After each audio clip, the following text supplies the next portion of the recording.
नमस्कार, आप देख रहे हैं हल्ला बोल टीवी। मैं हूं दीपक शर्मा और हमारे साथ है एम्स में जो शंभू गर्ल्स हॉस्टल की छात्रा की जांच के लिए जो मेडिकल बोर्ड बनाया गया है उसके चेयरमैन डॉक्टर विनय कुमार। हम इनसे कई टेक्निकल सवालों को जानने आए हैं। हमने इनसे अनुरोध किया है कि हमारे समाज में, बिहार के समाज में इस केस को लेकर कई तरह की भ्रांतियां आ रही हैं। तो डॉक्टर का काम सिर्फ इलाज करना नहीं है, समाज को एजुकेट करना भी है। तो हम इनसे कहेंगे कि एजुकेट करने वाले मुद्दों पर हमारे समाज को, बिहार को बताएं कि इसमें टेक्निकलिटीज क्या क्या है। पहला सवाल हमारा इनसे ये है कि जो शंभू गर्ल्स हॉस्टल में जिस छात्रा की जान गई और जिसके साथ गलत काम होने की आशंका है, आरोप है, उस छात्रा के माता, पिता, भाई, मामा का डीएनए सैंपल लिया गया है। इससे परिवार बहुत व्यथित है, पीड़िता का परिवार बहुत दुखी है। वो परिवार कह रहा है कि क्या हमें कटघरे में रखने की कोशिश की जा रही है, हमारा डीएनए सैंपल क्यों लिया गया। तो अब हम इनसे जानेंगे कि डीएनए सैंपल की जरूरत क्यों पड़ती है परिवार की, और इससे जांच में किस तरह की सहूलियत होती है। देखिए, जहां तक फैमिली का डीएनए सैंपल लेने का प्रश्न है, हालांकि DNA analysis forensic science laboratory के स्कोप का चीज है और डिसीजन उसमें किसका लेना है नहीं लेना है फोरेंसिक साइंस लेबोरेटरी वाले लोग बताते हैं। लेकिन हमको भी जो मीडिया के माध्यम से पता चला है कि उनके परिवार का, लोगों का, माता पिता का, मामा का, भाई भाई का जो भी डीएनए सैंपल लिया गया है, तो इसलिए नहीं लिया गया होगा कि ये कोई जरूरी नहीं है कि वो सस्पेक्ट लिस्ट में होंगे। एक्चुअली मुझे लगता है कि एसआईटी ये चाहती है कि उससे क्या होता है कि जो भी सीमेन जो हमको मिला है, हमको भी छात्रा के अंडरगारमेंट पे हमको भी मीडिया के माध्यम से ही अभी पता चला है। ऑफिशियल चैनल से आएगी हमारे पास बाद में उसकी रिपोर्ट। प्रेस रिलीज जारी कर पुलिस ने कह दिया कि सीमेन मिला है, बकायदा प्रेस रिलीज जारी हुआ है जिसमें लिखा गया है पुलिस ने कि छात्रा के अंडरगारमेंट्स पर, अंतः वस्त्रों पर उन्होंने लिखा है शुक्राणु मिला है। हाँ, शुक्राणु तो नहीं, वो लोग सीमेन टेस्ट करते हैं, तो सीमेन मिला है तो वो उससे डीएनए प्रोफाइलिंग करेंगे एफएसएल के लोग, और डीएनए प्रोफाइलिंग करने के बाद उसको पेरेंट्स से इसलिए मैच करना चाहते होंगे कि उनको ये डिसाइड करना होगा कि कहीं सस्पेक्ट्स इनके खानदान से, कोई ब्लड रिलेटेड तो नहीं है, कोई जरूरी नहीं कि वही हो जिसका ब्लड सैंपल लिया है। क्योंकि क्या होता है कि सर्टेन जीन्स जो है ब्लड रिलेशंस में कुछ जीन्स कॉमन होते हैं, तो वो लोग टेस्ट ये करेंगे कि कितने % जीन का मैचिंग हो रहा है जो अंडरगारमेंट पे सीमेन मिले हैं उससे। तो उससे वो लोग ये डिसाइड कर पाने में, उससे स्क्रीन आउट कर पाने में ये सफल होंगे कि कहीं इन जो सस्पेक्ट है, कहीं इनके खानदान से कोई रिलेटेड है या फिर एकदम सीधे उनके खानदान से बाहर के हैं। तो इससे उनको एसआईटी को एक दिशा मिलेगी। इसका मतलब उनके पेरेंट्स का सैंपल लिया गया है, इसका मतलब ये नहीं है कि उनके पेरेंट्स पे ही रेप का जो है उनको सस्पिशन है एसआईटी या उनको मदद करने वाले वैज्ञानिकों की। मतलब आप ये कह रहे हैं कि जो परिवार दुखी हो रहा है, पीड़ित परिवार कह रहा है कि हमारा ब्लड सैंपल लिया जा रहा है, मतलब हमें कटघरे में खड़ा किया जा रहा है, ऐसा ना सोचिए, ये सिर्फ जांच का हिस्सा है। इससे उन्हें जांच में सुविधा मिलेगी। हाँ, इससे उनको जो है एसआईटी को और उनको जो मदद कर रहे हैं वैज्ञानिक, उनको जांच में सुविधा मिलेगी। इसका मतलब ये नहीं है कि उनपे वो सस्पेक्ट कर रहे हैं। तो माता पिता का समझ में आता है, भाई का, मामा का क्यों लिया गया? वो भी तो एक ब्लड रिलेशन है ना, मातृपक्ष के लिए, मातृपक्ष का ब्लड रिलेशन है। तो उधर से कुछ जीन्स आए, कुछ इधर से जीन्स आए, तो हम समझते हैं कि हमारे जो एसआईटी जिन भी वैज्ञानिकों के एडवाइस पे वो कलेक्ट कर रही हैं, वो इस पर्पज से कलेक्ट कर रही हैं। आपका सवाल है, इनका 2 सवाल है, सुरभि का। जी डॉक्टर, मेरा सवाल है कि जो छात्रा के अंडरगारमेंट में जो मिला है वो स्पर्म है या सीमेन, और इन दोनों में क्या डिफरेंस है? देखिए, सीमेन जो होता है पूरे एक लिक्विड फॉर्म में होता है। उसके अंदर जो सेल्स होता है उसको स्पर्म बोलते हैं। सेल से वो लोग डीएनए निकाल सकते हैं कई बार जो है, लेकिन सेल्स बाहर आने के बाद उनका एक लाइफ होता है ना। तो सीमेन बाद में भी केमिकल टेस्ट में पॉजिटिव आता है, जबकि स्पर्म नहीं भी मिल सकता है ना। बहुत फ्रेश है तो दोनों मिल सकता है, स्पर्म भी मिल सकता है, सीमेन भी मिल सकता है।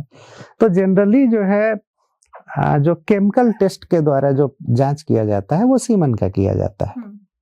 तो हम समझते हैं कि वो सीमेन ही उनके अंडरगारमेंट पे मिला है। जैसा कि मेरा सवाल ये था कि जैसे सीमेन मिला, क्योंकि बहुत अफवाह उड़ रहे हैं कि उससे पता लगाया जा सकता है कि वो किस एज के व्यक्ति का है। कि जैसे अभी अफवाह है कि 18 से 24 साल के है, तो क्या ये पॉसिबल है मेडिकल में कि उससे पता लगाया जा सकता है कि किस एज के व्यक्ति का ये सीमेन है? नहीं, उससे जो है ये कहाँ से फैल रहा है मुझे नहीं पता है, बट सीमेन से ये नहीं पता लगाया जा सकता है कि उसकी उम्र क्या है। ये नहीं पता लगाया जा सकता नहीं, ये नहीं पता लगाया किसी व्यक्ति के सीमेन से या स्पर्म से ये नहीं पता लगाया जा सकता है कि उस जिस व्यक्ति का ये है उसकी उम्र क्या हो। हाँ, उसकी उम्र क्या है, इससे पता लगाने का कोई टेक्निक नहीं है। कोई टेक्निक नहीं है इसका। हाँ। अब यहाँ पर एक सवाल ये उठता है कि ये जो पूरा मामला है और जो केस की जांच चल रही है, इसमें दो बातों पर आपने प्रकाश डाला। पहला कि ये जो जिन लोगों का सैंपल लिया जा रहा है परिजनों का, उनको दुखी होने की जरूरत नहीं है, उनको यह समझने की जरूरत नहीं है कि वे सस्पेक्ट हैं, वो इसलिए लिया जा रहा है ताकि जांच में मदद मिले। दूसरी बात आपने कही कि जो कपड़ों पर मिला है, अंतः वस्त्रों पर, अंडरगारमेंट पर मिला है, वो स्पर्म नहीं है, वो सीमेन है। तीसरी आपने बात कही कि इससे यह पता नहीं चल लगाया जा सकता सीमेन से या स्पर्म से कि वो जिस व्यक्ति का है उसकी उम्र क्या है। अब हम आते हैं इस केस पर। अब तक पूरे बिहार की बेटियां ये जानना चाहती हैं कि जो छात्रा है जिसकी जान गई उसकी मौत कैसे हुई, क्योंकि कॉज ऑफ डेथ अब तक सामने नहीं आया। बात हो रही है कि रेप हुआ, तो रेप से तो डेथ नहीं होता है। तो अगर मृत्यु हुई है, डेथ हुई है, तो इसकी वजह क्या है, कॉज ऑफ डेथ क्या है, क्या हो सकता है? देखिए, इस संबंध में डॉक्टर के रूप में नहीं, देखिए इस संबंध में मैंने बार बार यही बोला है सबको कि कॉज ऑफ डेथ या और भी मेडिको लीगल क्वेश्चंस का आंसर कोई एक दो डॉक्यूमेंट के बेसिस पे नहीं दिया जाता है। कुछ डॉक्यूमेंट्स अभी अवेलेबल हैं, कुछ डॉक्यूमेंट्स अभी आने बाकी हैं। सारे को एक कंपैरेटिव स्टडी करके, एनालिसिस करके ही फाइनल ओपिनियन दिया जाता है। इसलिए अभी कोई भी कमेंट कॉज ऑफ डेथ के बारे में देना बहुत ही प्रीमेच्योर होगा। पीएमसीएच ने एक पोस्टमार्टम रिपोर्ट बनाकर दी। जब पीएमसीएच के डॉक्टर ने पोस्टमार्टम किया, उनके पास बॉडी थी जो कि सबसे ज्यादा सूचनाओं का, सबसे ज्यादा जानकारी का, इंफॉर्मेशन का स्रोत हो सकती थी। उन लोगों ने पोस्टमार्टम रिपोर्ट बनाई। अब वो पोस्टमार्टम रिपोर्ट आपके पास आई। कल ऐसी खबरें आई कि कुछ डॉक्टर्स का कहना है कि जो एम्स का मेडिकल बोर्ड है उसने उसको अप्रूव कर दिया है, उस पोस्टमार्टम रिपोर्ट को। जब हमने आज तक कोई रिपोर्ट ही निर्गत नहीं किया है तो अप्रूव और डिसप्रूव करने की कोई बात नहीं है। ये कैसे ये खबर आ गई? अब ये मुझे नहीं मालूम, वो जो आप तक पहुंची कि नहीं कि ऐसे लोग ऐसा कह रहे हैं पीएमसी? नहीं, हम उतना यूट्यूब देखते जरूर हैं, क्योंकि हम तो इवन इनपुट लेते हैं कि लोग क्या क्या सोच रहे हैं, उस संबंध में भी जांच करना, क्या क्या जांच करना है। तो कभी कभार कोई रिपोर्ट देख पाते हैं, कभी कोई रिपोर्ट नहीं देख पाते हैं। अब तक आपने जो चीजों को समझा है इस मामले में, एक डॉक्टर के रूप में, एक समाज के एक जागरूक इंटेलेक्चुअल के रूप में, ये पूरा ये जो मामला है, ये लग रहा है कि ये जो कह रहा है समाज कि ये झकझोरने वाला सेक्सुअल असॉल्ट का केस हो सकता है। क्या ये सेक्सुअल असॉल्ट का केस है? देखिए, मैं अगेन बार बार यही कह रहा हूं कि मैं कोई भी ओपिनियन जो है प्रीमेच्योर नहीं दूंगा। मैं एक बार में और सारे कंप्लीट डॉक्यूमेंट्स के एनालिसिस करने के बाद ही दूंगा कोई ओपिनियन। और इस पर काम चल रहा है? हाँ, इस पे काम चल रहा है। ये जो केस है, इसमें जो पीएमसीएच की ओर से जो पोस्टमार्टम रिपोर्ट दी गई और एक प्रभात मेमोरियल हॉस्पिटल की ओर से एक रिपोर्ट बनाकर दी गई। प्रभात मेमोरियल हॉस्पिटल की ओर से जो रिपोर्ट बनाकर दी गई उस पर पुलिस ने शुरुआत में भरोसा किया और पुलिस ने किसी भी तरह के छात्रा के साथ हुए सेक्सुअल असॉल्ट की जो आशंका है उसको खारिज कर दिया। कहा कि प्रभात मेमोरियल हॉस्पिटल के डॉक्टर्स ने जो रिपोर्ट बनाकर दी है उसमें इससे इनकार किया गया है। पीएमसीएच की जब रिपोर्ट आई उसमें कहा गया कि है ऐसी आशंका कि सेक्सुअल असॉल्ट हुआ है, कांट बी रूल्ड आउट, और फोर्सफुल पेनिट्रेशन का भी जिक्र उसमें किया गया। पुलिस ने कहा कि हम सेकंड ओपिनियन मांगेंगे क्योंकि 2 कंट्राडिक्टरी रिपोर्ट डॉक्टर्स की आ गई है, हम एम्स पटना से सेकंड ओपिनियन मांगेंगे। इसी बीच जब पुलिस सुसाइड की थ्योरी पर काम कर रही थी तभी एफएसएल की रिपोर्ट आती है और एफएसएल की रिपोर्ट कहती है कि छात्रा के अंडरगारमेंट्स पर, अंतः वस्त्रों पर सीमेन मिला है, जिसको उन्होंने शुक्राणु लिख दिया, स्पर्म लिख दिया, सीमेन मिला है। और उसके बाद 2 पुलिस अफसरों पर कार्रवाई होती है। 2 पुलिस अफसर चित्रगुप्त नगर की थानेदार रोशनी कुमारी और कदम कुआं के सब इंस्पेक्टर हेमंत झा को निलंबित किया जाता है। अब पूरे बिहार की नजर एम्स पटना के जो मेडिकल बोर्ड बनाया गया है उसके चेयरमैन डॉक्टर विनय कुमार पर है कि डॉक्टर विनय कुमार क्या रिपोर्ट देते हैं। और आपकी तरफ पूरे बिहार की बेटियां उम्मीद भरी नजरों से देख रही हैं कि आप इस मामले में बिना किसी दबाव के इंसाफ देंगे। कहा जा रहा है कि आप पर भारी दबाव है, भारी प्रेशर है। देखिए ये सब झूठ बात है, हम पे किसी का कोई दबाव नहीं है, कोई दबाव नहीं, कोई दबाव नहीं। ये जो कहानी गढ़ी जा रही है कि बहुत प्रेशर है और प्रेशर में देरी कराई जा रही है, नहीं, हम सिर्फ सारी सबूतों के इकट्ठा होने का के चलते जो है हम लोग ओपिनियन अभी नहीं दे पा रहे हैं। दबाव हम किसी का लेते नहीं है, दबाव किसी का नहीं लेते हैं, नहीं, हम पे कोई दबाव नहीं है और ना ही किसी का दबाव हम लेते हैं। ये जो केस है इसमें आपने पिछली बार हम लोगों से जो बातचीत हुई थी उसमें आपने कहा था कि हम इस पर काम कर रहे हैं और इस मामले की गंभीरता को भी समझ रहे हैं और इसको प्रायोरिटी में भी रख रहे हैं, अपनी प्रायोरिटी लिस्ट में भी रख रहा है इस केस की जांच को। लेकिन हमारे पास बॉडी नहीं है, हम जो पीएमसीएच के पास थी, हमारे पास, उनके पास जब बॉडी थी तो वो बनाए, हमारे पास तो उनकी रिपोर्ट है। तो क्या विसरा और दूसरी जो चीजें जो जरूरत थी वो कुछ मिलनी शुरू हुई हैं? विसरा रिपोर्ट नहीं, अभी हमारे पास कोई विसरा रिपोर्ट ऑफिशियली नहीं मिला है। जो भी हमको कुछ पता चल रहा है वो मीडिया के माध्यम से ही पता चल रहा है।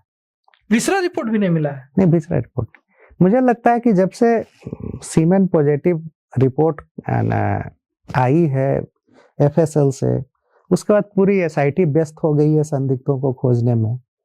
तो पूरी की पूरी टीम लगी हुई है। आप लोग रोज मीडिया में देख रहे हैं, हम भी मीडिया के माध्यम से ही देख रहे हैं कि हर जगह रेड किया जा रहा है, संदिग्धों को पकड़ पकड़ करके डीएनए का एनालिसिस करवाया जा रहा है। तो हम समझते हैं कि एसआईटी काफी व्यस्त है उन कामों में, और जैसे ही उनको टाइम मिलेगा मेरे पास डॉक्यूमेंट्स लेकर के आएंगे लोग, और उनके पास और भी सफिशिएंट डॉक्यूमेंट इकट्ठा हो जाएंगे तो सारे डॉक्यूमेंट एक साथ लेकर के आएंगे हमारे पास लोग। ये डीएनए सैंपलिंग का जो काम चल रहा है कि डीएनए का मिलान, मुझे एक बिहार के पूर्व पुलिस महानिदेशक डीजीपी रहे पूर्व आईपीएस अधिकारी ने कहा कि अगर जहानाबाद और उस क्षेत्र में इस तरह से जांच की जाएगी तो इस तरह से मैचिंग, जो आपने कहा कि फैमिली हिस्ट्री से पता चलेगा कि वो कोई परिवार से संबंधित लोग तो नहीं है, या दूर अगर परिवार से संबंधित नहीं हो तो ऐसे सस्पेक्ट पे कोशिश की जाएगी जो परिवार से एकदम अलग है। तो उनका कहना है कि वैसे तो उस क्षेत्र के बहुत सारे लोग कवर हो जाएंगे। ऐसी है कि इस पूरी कार्रवाई का डीएनए सैंपलिंग से आपको लगता है कि इससे गुनहगार तक पहुंचा जा सकेगा? गुनाहगार का गुनाह साबित करने के लिए एक ही रास्ता बच गया है, डीएनए सैंपलिंग, और उस पे बहुत ही तेजी से काम कर रही है एसआईटी। हाँ, एसआईटी सस्पेक्ट लिस्ट में किसको किसको रखती है ये उनके परव्यू का चीज है, उनके पास बहुत सारे इंफॉर्मेशंस होंगे। हमारा जो लिमिटेशन है कि हम जो पक्की सबूत, सब्सटेंशियल एविडेंस जो हमारे पास लेकर के आएगी एसआईटी, हम उसके बेसिस पे ओपिनियन देंगे। बाकी और क्या उनके पास इंटेलिजेंस होती है, सरकार के पास बहुत सारे चीजें होती है, तो उसके बेसिस पे वो क्या एनालिसिस कर रहे हैं, किस बेसिस पे लोगों को सस्पेक्ट बना करके जो है ये कर रहे हैं, तो वो बेटर वो बता सकते हैं।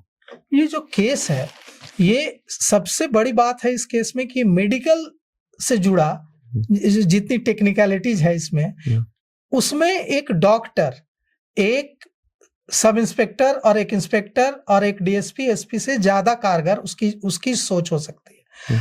सीआईडी की टीम भी जाती है Shambhu girls hostel, police SIT की टीम भी जाती है, प्रभात मेमोरियल भी हॉस्पिटल भी जाती है, सहज सर्जरी भी जाती है, और डॉक्टर विनय भी जाते हैं पीओ पर। शंभू गर्ल्स हॉस्टल जाते हैं, प्रभात मेमोरियल हॉस्पिटल जाते हैं। डॉक्टर विनय क्या देखते हैं वहां? देखिए, एक कहावत है कि आंख उसी को देख पाता है जिसको दिमाग जानता है।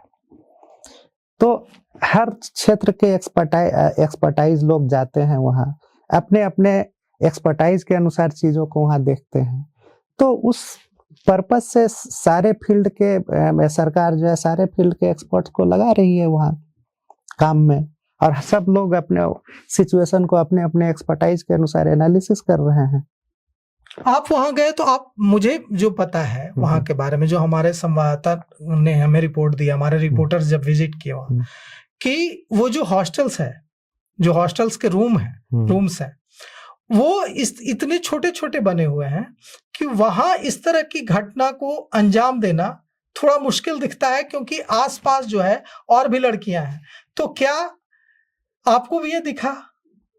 देखिए, अब पीओ वो नहीं हो सकता, पीओ और कहीं हो सकता है। जैसे अभी पुलिस एसआईटी पीओ मानकर जहानाबाद के आसपास सर्च कर रही है। आज जो एक्यूज हैं मनीष चंद्रवंशी, उनके गांव पर भी पुलिस ने रेड की है, एसआईटी ने रेड की है, वो मखदुमपुर थाना क्षेत्र के गरखा गांव में। देखिए, अगेन हम केस, स्पेसिफिक केस से रिलेटेड कोई भी डिटेल हम अभी डाइवर्स नहीं करने जा रहे हैं। जो भी होगा सारे फैक्टर्स को कंसीडर करेंगे हम लोग, और सारे फैक्टर्स को कंबाइन करके हम लोग एक रीजन्ड ओपिनियन पे पहुंचेंगे। तो अभी उसके लिए वेट कीजिए कि अल्टीमेटली जो है उसमें सारे फैक्टर्स को, सारे एक्सपर्ट्स के फैक्टर्स को जो है एनालिसिस करके हम लोग उस ओपिनियन पे पहुंचेंगे। कहा जा रहा है कि आरोप लग रहा है, कई सांसदों ने भी विपक्ष के आरोप लगाया है कि ये जो मनीष चंद्रवंशी और मनीष रंजन है, ये उस हॉस्टल में रैकेट चलाता था और रैकेट चलाकर भोली भाली लड़कियों को अपना शिकार बनाता था।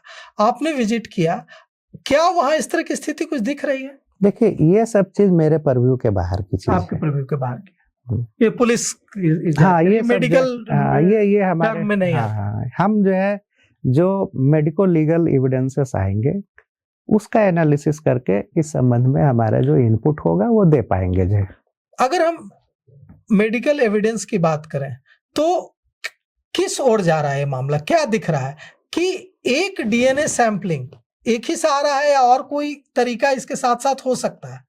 डीएनए सैंपलिंग तो कर ही रही है एसआईटी, इसके अलावा और कोई मेडिकल से तरीका है जिससे जल्द गुनहगार तक पहुंचा जा सके, कुछ क्लू मिल सके?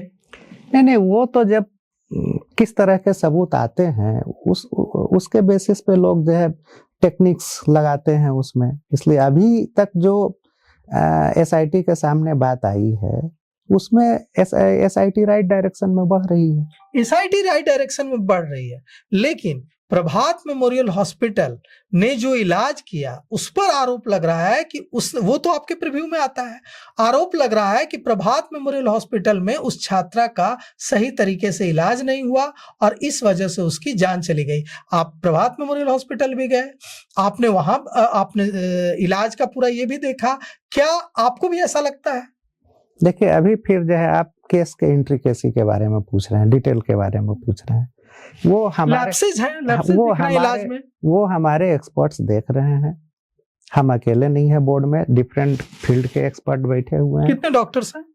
लगभग अभी 6 डॉक्टर्स की टीम है, सब लोग देख रहे हैं और हम लोग अपना स्कोप वहीं तक लिमिट रखे हैं जितने जो कि क्वेश्चंस एसआईटी के द्वारा पूछे जाएंगे, जो क्वेश्चंस पूछे जाएंगे। हाँ, क्योंकि हमारा स्कोप अभी जो है क्राइम इन्वेस्टिगेशन का है, ना कि जो है इलाज में लैप्सेज हुए कि नहीं। अगर उस तरह की क्वेश्चंस आएंगे तो उस तरह पर हम लोग काम करेंगे। क्योंकि जो विक्टिम की जो फैमिली है, विक्टिम का जो परिवार है, वो सबसे बड़ा आरोप यही लगा रहा है डॉक्टर साहब कि हमारी बेटी बच सकती थी, प्रभात मेमोरियल हॉस्पिटल पर आरोप है सीधे सीधे छात्रा के परिजनों का कि हमारी बेटी बच सकती थी, उसे बचाया नहीं गया, उसे उसकी जान ले ली गई। तो अगर वो बच जाती तो वो बताती कि उसके साथ किसने गलत किया, गुनहगारों को यूं पकड़ लिया जाता। लेकिन गुनहगार न पकड़े जा सके, इसके लिए उसके इलाज में कोताही की गई। ये आरोप सबसे बड़ा पीड़िता की मां का है कि इलाज में गड़बड़ी की गई। क्योंकि इस तरह के आरोप से हम अभी अवेयर नहीं हैं। वो अगर इस तरह की जांच को पुलिस को करनी है, पुलिस करेगी अगर जरूरत पड़े। पहले तो हमको लगता है पुलिस का फोकस है क्राइम को डिटेक्ट करना, उस पे काम कर रही है पुलिस। इलाज न करना सही तरीके से, दिस इज ऑल्सो क्राइम। अब ये अभी हमारे सामने क्वेश्चन नहीं। सबसे पहला काम अभी है कि गुनहगार को पकड़ना, कि किसने किया और हुआ क्या। दो सवाल सबसे बड़ा है कि उसके साथ हुआ क्या, छात्रा के साथ, और अगर कुछ हुआ, कुछ गलत चीजें हुई तो वो किसने किया। ये दो चीजें हैं। हाँ, और इन दो चीजों पर आप काम कर रहे हैं। हाँ, पूरी टीम काम कर रही है, SIT भी, हम फोरेंसिक साइंस लेबोरेटरी उस पर काम कर रही है, FSL काम कर रही है, हम लोग काम कर रहे हैं, SIT काम कर रही है, सब अपने अपने पार्ट का काम कर रहे हैं। अब हम एक सवाल, अंतिम सवाल, एम्स मेडिकल बोर्ड के जो जांच कर रही है वो उसके चीफ से पूछ रहा है। बिहार के लोग, बिहार की बेटियां आपसे पूछ रही हैं कि क्या इतने आरोप लग रहे हैं कि बड़े बड़े लोग इसमें शामिल हैं, बड़े बड़े जेब वाले लोग, बड़े बड़े रसूख वाले लोग, और इस पर पर्दा डालने की कोशिश हो रही है। ऐसी किसी कोशिश को डॉक्टर विनय और उनकी टीम, एम्स की टीम सफल नहीं होने देगी। ये वादा बिहार की बेटियों से आप कर रहे हैं। बाकी मैंने पहले ही बोल दिया, हम किसी का प्रेशर लेते नहीं हैं, और जो है बाकी कहाँ क्या हो रहा है हम नहीं जानते हैं, हम पे कोई दबाव नहीं डाल सकता है। आपके पास से जो रिपोर्ट जाएगी वो 100% करेक्ट रिपोर्ट मेडिकल के हिसाब से, मेडिकल साइंस के हिसाब से होगी। हाँ। आप किसी दबाव में नहीं है। जो भी रिपोर्ट जाएगी वो साइंटिफिक प्रिंसिपल के अनुसार जाएगी और अवेलेबल एविडेंसेस के बेसिस पे जाएगी। तो बड़ा वादा किया है एम्स मेडिकल बोर्ड, जो शंभू गर्ल्स हॉस्टल में जिस छात्रा की जान गई, जिसके साथ गलत चीजें हुई, उस पूरे मामले की जांच के लिए एम्स में जो मेडिकल बोर्ड बनी है, उस मेडिकल बोर्ड बना है, उस मेडिकल बोर्ड के चेयरमैन डॉक्टर विनय कुमार ने बिहार की बेटियों से वादा किया है कि एम्स जो भी रिपोर्ट देगा वो साइंटिफिक रिपोर्ट देगा। इसमें ना कोई दबाव और ना कोई प्रेशर होगा, इसमें सिर्फ साइंस होगा और सिर्फ सच्चाई होगी, और इससे सच्चाई होगी तो इंसाफ मिलेगा। सर एक सवाल मेरा था कि अगर SIT की टीम आपको सारे सबूत लाके दे देती, क्योंकि इस केस पे तो पूरे बिहार की नजर है, तो आपके साइड से कितने टाइम में ये पूरे बिहार तक पता चल जाएगा कि केस में हुआ क्या था? अब तो इस पे डिपेंड करता है कि कितने डॉक्यूमेंट्स आते हैं, कितने का एनालिसिस करना होता है। सारे बोर्ड के मेंबर बैठेंगे, सबसे टाइम लेकर के हम लोग बैठेंगे, उसके बाद काम करेंगे। हम तो इसको प्रायोरिटी पे काम कर रहे हैं, जितना जल्दी हो सकता है हम लोग देंगे। तो देखिए, प्रायोरिटी पर काम हो रहा है और प्रायोरिटी पर काम चल रहा है, और डॉक्टर विनय ने वादा किया है कि हम साइंस के मुताबिक काम करेंगे, हम किसी प्रेशर में आने वाले नहीं हैं। और इन्होंने 3 बार कहा कि मैं कोई प्रेशर में नहीं आता, मेडिकल साइंस के मुताबिक काम करते हैं हम लोग। और इसीलिए एम्स पटना पर हमारा भरोसा है, बिहार का भरोसा है, और इसीलिए हम पूरा बिहार आज एम्स पटना की ओर, डॉक्टर विनय कुमार की ओर देख रहा है। तो फिलहाल इस पेशकश में इतना ही। आगे की खबरों के लिए देखते रहिए हल्ला बोल टीवी। शुक्रिया।